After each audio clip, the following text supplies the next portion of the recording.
ሁሉ ጊዜም ያለ ነው። እረኞች ይዋጋሉ፣ እረኞቹ ታጥቀዋል፣ ይማታሉ።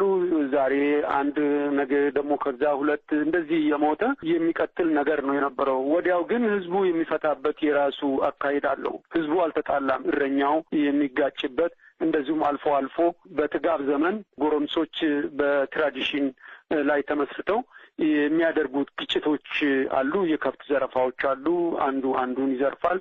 ዜን ህዝቡ ተባብሮ ከብቱን የሚከፍልበት እና እርቅ የሚወርድበት በጣም የበሰለ አስተሳሰብ እና አሰራር ያለበት ሁኔታ ነው የነበረው። ኢህአዲግ ከመጣ ጊዜ ጀምሮ ግን ይሄ ግጭት እየበዛ ነው የመጣው፣ እየተጠናከረ ነው የመጣው። በተለያዩ ቦታዎች በፊት ታይቶ የማይታወቅበት እዚሁ ምዕራብ ሐረርጌ ቦርደዴ የሚባል እና ሚኤሶ የሚባል አካባቢ ቢኬ የሚባሉ ቦታዎች ውስጥ ድሮ ምንም ነገር የሌለበት ሰው በሰላም በጉርብትና ይኖርበት የነበረ ቦታ ሁሉ ግጭቶች መታየት ጀመሩ።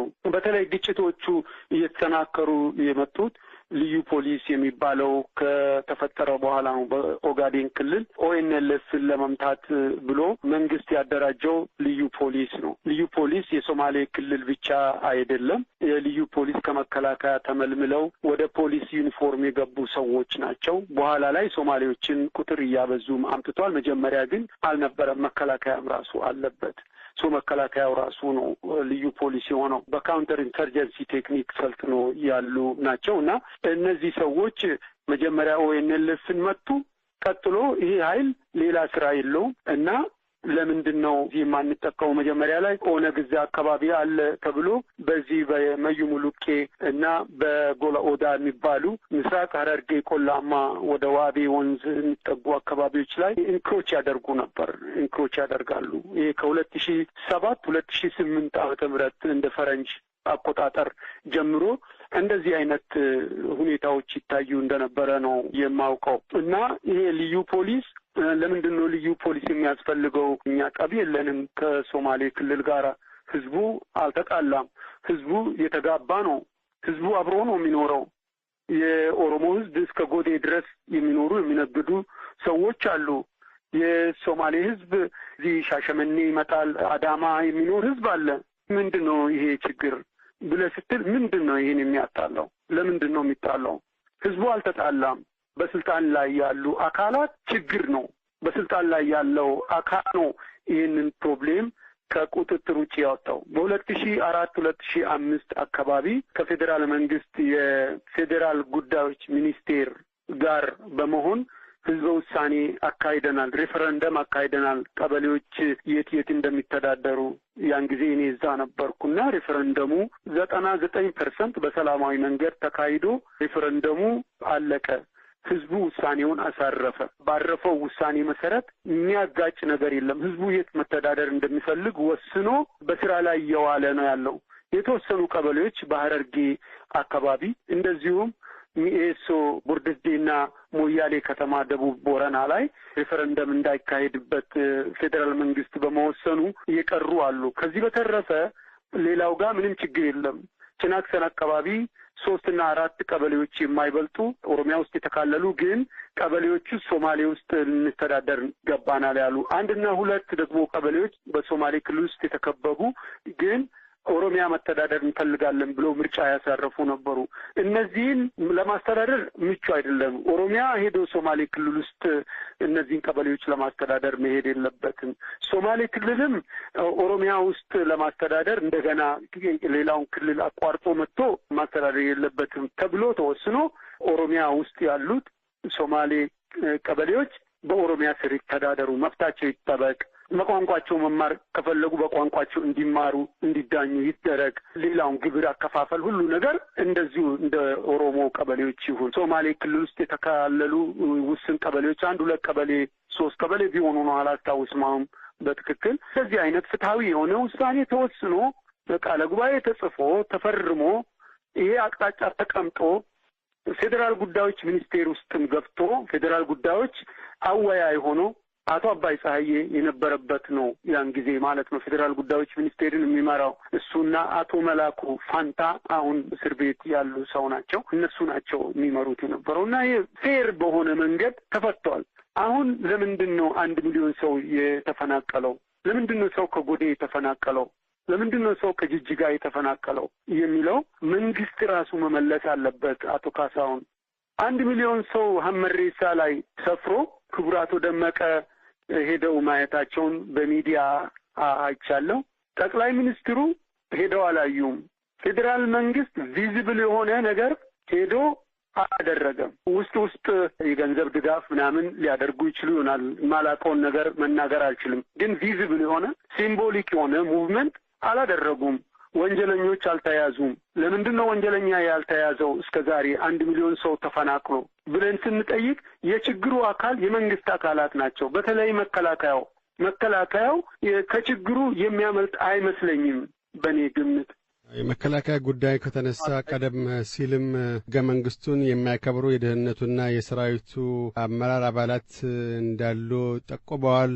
እዚህ ወገኖች ሀገሪቷ ሕግ መሰረት ያለመተዳደርና ከሕግ በላይ ራስን የማድረጉ ሁኔታዎች የመነጫው ለምንድን ነው? ወታደራዊና ደህንነት ኃይል ስላለ በፖለቲከኞች ላይ ተጽዕኖ ስለሚያሳድሩ ነው? ፖለቲከኞቹ መከላከያውና ደህንነቱን ስለሚፈሩ ነው? ሆነ ያለበት መከላከያውና ደህንነቱ ፖለቲከኞች ታዛዥ መሆን ነበረበት። ለጠቅላይ ጦር ኃይል አዛዡ ወይም ለጠቅላይ ሚኒስትሩ ታዛዥ መሆን ሲገባቸው በተቃራኒ የሚሆንበት ነገር ከምን አኳያ ነው?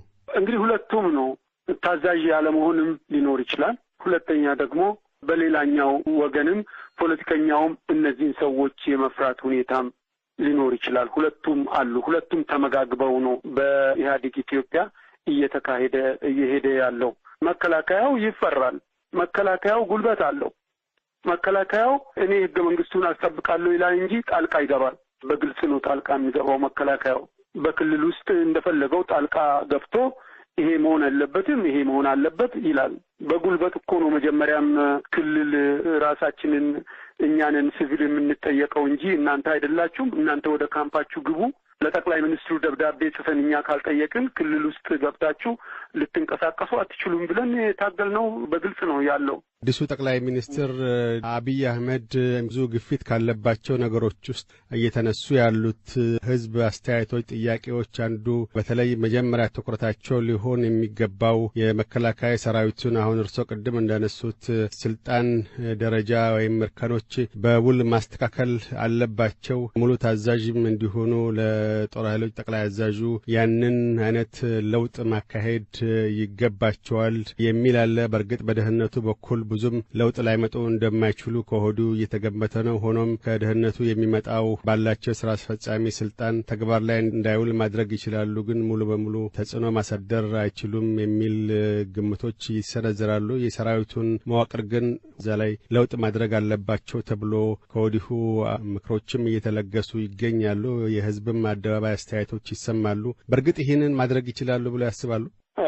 ዶክተር አብይ ፖሊሲ አቅጣጫ ምን እንደሚሆንና የሚወስዱት የፖለቲካ ምርጫ ቀደም ሲል ከሳቸው በፊት የነበሩት ጠቅላይ ሚኒስትር አሰርቲቭ አልነበሩም፣ በደንብ ይዘው አይደለም እየመሩ የነበረው ተብለው ነበር የሚታሙት። የክቡር አቶ ኃይለ ማርያም ደሳለኝን መንገድ መከተል አንድ ነው። ሌላው ደግሞ ፖለቲካል አውቶሪቲ ይገባኛል አለዚያ አልመራም ብሎ ሪዛይን ማድረግ ሌላው መንገድ ነው። ወይንም ደግሞ አለኝ የፖለቲካል ኦቶሪቲ ይሄ ዝም ብሎ ሲምቦሊክ ጠቅላይ ሚኒስትር ተብሎ መሾም ሳይሆን ፖለቲካል ኦቶሪቲ ሊኖረው ይገባል። ቦዝ ፓርቲ ውስጥና መንግስት ውስጥ መከላከያ መንግስት አካል ነው። ስለዚህ አዲሱ ጠቅላይ ሚኒስትር ሙሉ ስልጣን ሊኖረው ይገባል።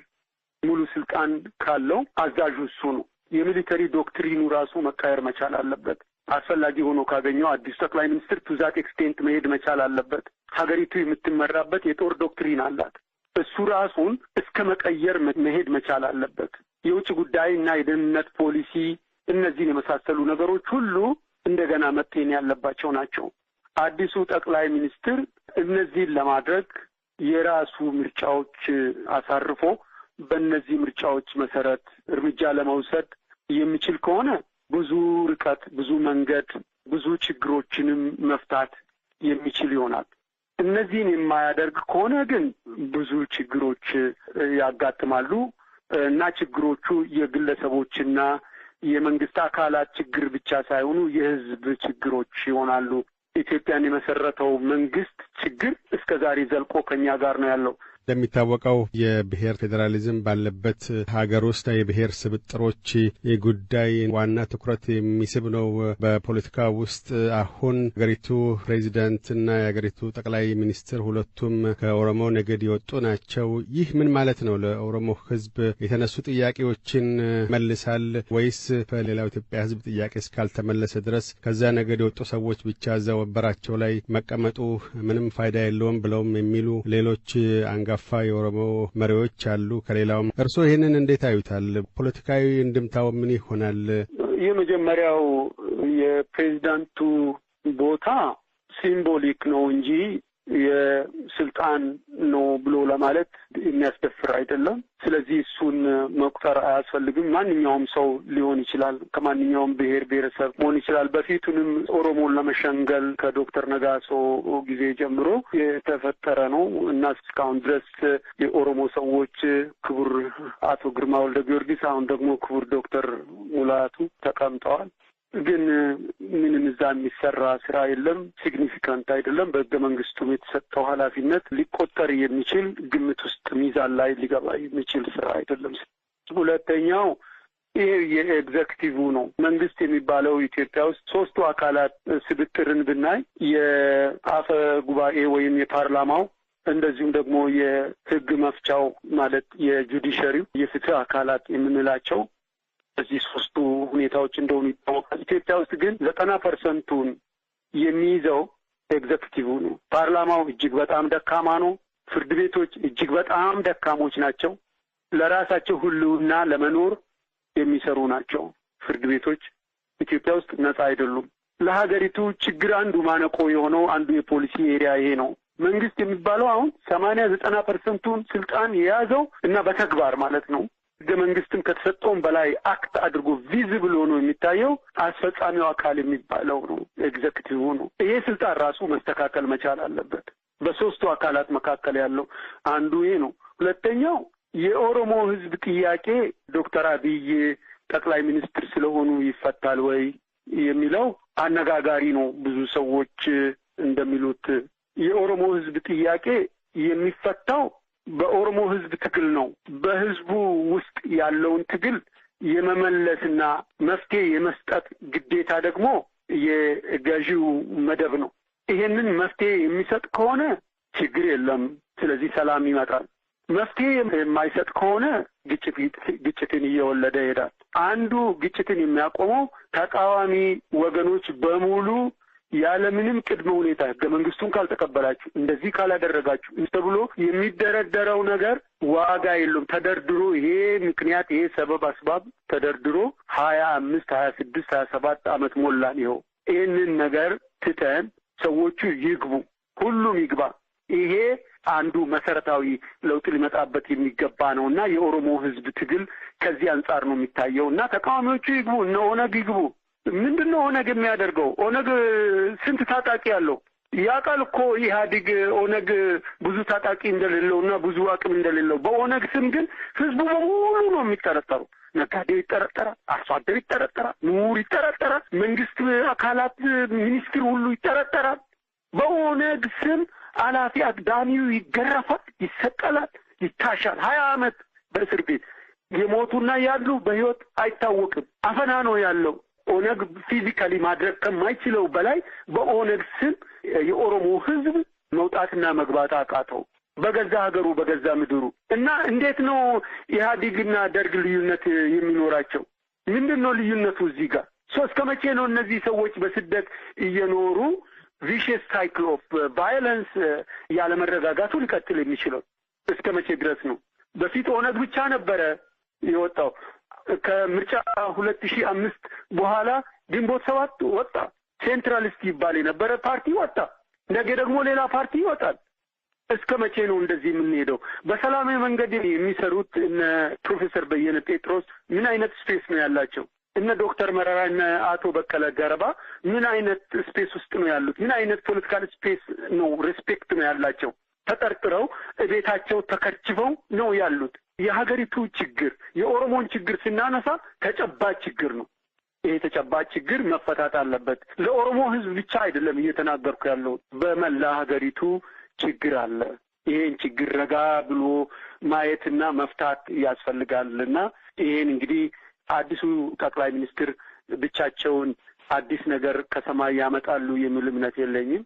ግን አዲሱን ጠቅላይ ሚኒስትርና እቺን ጀንክቸር እንደ ኦፖርቹኒቲ ኢህአዴግ በመጠቀም ምናልባት ለውጥ ሊያመጣ ይችላል። ይሄ ሱፐርፊሻል የሆነ ነገር አሳፋሪ ነው። የኢትዮጵያ ቴሌቪዥን ድረስ መቀየር መቻል አለበት። በጣም አሰልቺ አስቀያሚ የሆነ ነገር አንድ ነገር ብቻ 20 ዓመት ሙሉ አንድ አይነት ስታይል ብቻ ዘሴም ጋዜጠኛ ብቻ የሚያደርጉት ኤጁኬሽናል ያልሆነ ኢንተርቴይኒንግ ያልሆነ ኢንላይተኒንግ ያልሆነ ነገር ብቻ እየወረደ በጣም ዜጎችን እያማረረ ዜጎች እየጠሉ በመንግስት ሚዲያዎች ፐርሰናሊቲስ ላይ ኔጌቲቭ አሉታ የፈጠሩበት ሁኔታ ነው ያለውና ይሄን ነገር ረጋ ብሎ ማየትና መቀየር ይቻላል ከተፈለገ የሚል እምነት ነው ያለኝ። ካልተፈለገ ደግሞ ወደ ችግር ነው የሚገባው። ሀገሪቷ ችግር ውስጥ ነው የምትገባው። የበለጠ ችግር ውስጥ ነው የምንገባው። ልንቆጣጠረውና ልንወጣው የማንችለው ችግር ውስጥ ነው የሚገባው። ኦህዴድ ሰሞኑን 28ኛ ዓመት በዓሉን አክብሯል። የተመሰረተበትን ባለፉት 28 ዓመታት ጊዜ ውስጥ እርሶም በአባል የነበሩበት በአሁኑ ወቅት የሕዝብ ተወካዮች ምክር ቤት አፈ ጉባኤ ጠቅላይ ሚኒስትሩና የአገሪቱ ፕሬዚደንት አባል የሆኑበት ኦህዴድ የኦሮሞ ሕዝብ ዲሞክራሲያዊ ድርጅት ባለፉት 28 ዓመታት ውስጥ ለኦሮሞ ሕዝብ ምን ያስገኛቸው ፍሬዎች አሉ? ምን አይነት ድክመቶችና ተግዳሮቶችስ ገጥሞት ነበር ይላሉ? በኦሮሚያ ክልል ውስጥ ተሰሩ የሚባሉት የልማት እና የፖለቲካ ኢንፍራስትራክቸርስ ይነስም ይብዛም የተሰሩት በኦህዴድ ነው። ይሄ የሚካድ ሀቅ አይደለም። በዛ ክልል ውስጥ ተሰሩ የሚባሉት የልማት ስራዎች ከእያንዳንዱ ቀበሌ አንስቶ እስከ ፍንፍኔ ድረስ ያሉት ነገሮች ተሰሩ ያሉ ብለን የምንላቸው የምንቆጥራቸው ነገሮች ይነስም ይብዛም በራሱ በኦህዴድ የተሰሩ ናቸው። ኦህዴድን ምንም ዋጋ የሌለው ድርጅት ነው ብሎ አብጠልጥሎ መጣል አይቻልም። ተገቢም አይመስለኝም። የትኛውም የፖለቲካ ድርጅት መወርወር አለበት የሚል አመለካከት የለኝም። ፖለቲካል ሞዴሬሽን የሚያስፈልገን ከሆነ ያለውን ይዘን ተጨማሪ ነገሮችን የምናክልበት አቅጣጫ ነው መከተል ያለብን። ኦህዴድ አሁን ይሄን ሰርቷል፣ ይሄን አልሰራም እንደዚህ የሚለው ነገር ብዙ ባይኖረኝም ኦህዴድ አንዱ ነገር ራሱን መሆን መቻል ነው። ራሱን አልሆነም ነበር። ለብዙ ጊዜ ወደ 22 ዓመት እድሜ እስከሚያስቆጥር ድረስ ራሱን አልሆነም ነበር። ራሱን መሆን ያቃተው ድርጅት ነው የነበረው። ይሄ በተለይ አመራሩ አካባቢ ነው የሚታየው። ኦሮሞነስ ኦሮሙማ ይሄንን አሰርት ማድረግ ላይ ድክመት ነበረው፣ ከባድ ድክመት ነበረው። ከዚህም በመነሳት የችግር አካል ሆኖ ቆይቷል። ኦሮሙማን ማቀንቀን ጠባብነት ነው ብሎ ስለ ጠባብነት ትርጉሙ እና ስፋቱና ጥልቀቱን በሚገባ እንኳን ሳይወያይበት የተቀበለ ድርጅት ነው። ጠባብነት ምንድን ነው የሚለው ራሱ በጣም ዘመን ያለፈበት ያፈጀ ያረጀ የሌኒን አመለካከት ነው። ሌኒን ሞቷል። ሌኒን ያቋቋመው መንግስት ሞቷል። የሌኒን ፊሎሶፊ ሞቷል። የኦሮሞ ሕዝብ ጠባብ አይደለም፣ ጠባብ አልነበረም፣ ጠባብ አይደለም። ከገዳ ስርዓት ከ15ኛ 16ኛ ክፍለ ዘመን ጀምሮ የምናውቀው የኦሮሞ ሕዝብ ጠባብ አልነበረም፣ ጠባብ አይደለም። ይሄ ከኢህአዴግ በፊትም በ1960ዎቹ የመጣ ነው። ቀጥሎ ኢህአዴግ ራሱ የ1960ዎቹ መጨረሻ ውጤት ለመሆኑ መጠን ተጠቀመበት። አቶ መለስ ራሱ በከፍተኛ ደረጃ የተጠቀመበት ነው። ይሄ የኦሮሞ ጠባብነት ብሎ ነው እኮ መጽሐፍ የጻፈው መለስ። ኦሮሞ ጠባብ አይደለም፣ የኦሮሞን ታሪክ አለማወቅ ነው። አልነበረም። በጉድፈቻ በአሲሚሌሽን ኦሮሞ በጦር የማረከውን እንኳን በባርነት አልያዘም። የራሱ ጎሳ አድርጎ የራሱ አካል የራሱ አባል አድርጎ ዋዳ አስገብቶት በዋዳው መሰረት እኩል መሬት ሰጥቶት የኦሮሞ ሕዝብ ቁጥር እንደዚህ እንዲሰፋ ያደረገው አንዱ ሚስጥር ይሄ ነው። ኦሮሞ ጠባብ ነው ብሎ የፖለቲካ ምህዳሩ ለመደፍጠጥና ተቃዋሚዎችን ለማባረር የተጠቀሙበት በጣም አስከፊ የሆነ አመለካከት ኢህአዴግ ከአፉ መውጣት የሌለበትና አስነዋሪ ንግግር አንዱ ይሄ ነው። ሌኒንም የተጠቀመበት ለአብዛኛው ሩሲያ አልነበረም። ለነ ጆርጂያ ለነ ምናምን ለትንንሽ ብሔረሰቦች የሚባሉ እዛው ረሻ ፌዴሬሽን ውስጥ አሁንም ያሉ እነ ቼቼንያ እነ ዳግስታን የሚመሳሰሉ አካባቢዎችን እንትን ለማድረግ የተጠቀመበት ነው። ይሄ አመለካከት በፍጹም ከዲክሽነሪ ውስጥ መፋቅ አለበት። ሰላም የሚፈልግ ከሆነ ጠባብ ስለተባለ ትግሉ አይቆምም። ስለዚህ ይሄ ነገር ተገቢ ያልሆነ ነገር ነው የሚል አመለካከት ነው ያለኝ በአጠቃላይ ማለት ነው። እዚህ አካባቢ ያለኝ ይሄ ነው። አቶ ጁነዲን ሳዶ የቀድሞ የኦሮሚያ ክልል መስተዳድር ፕሬዚደንትና የሲቪል አገልግሎት ሚኒስትር፣ ስለ ቃለ ምልልሱ እናመሰግናለን። አመሰግናለሁ አቶ ካሳው።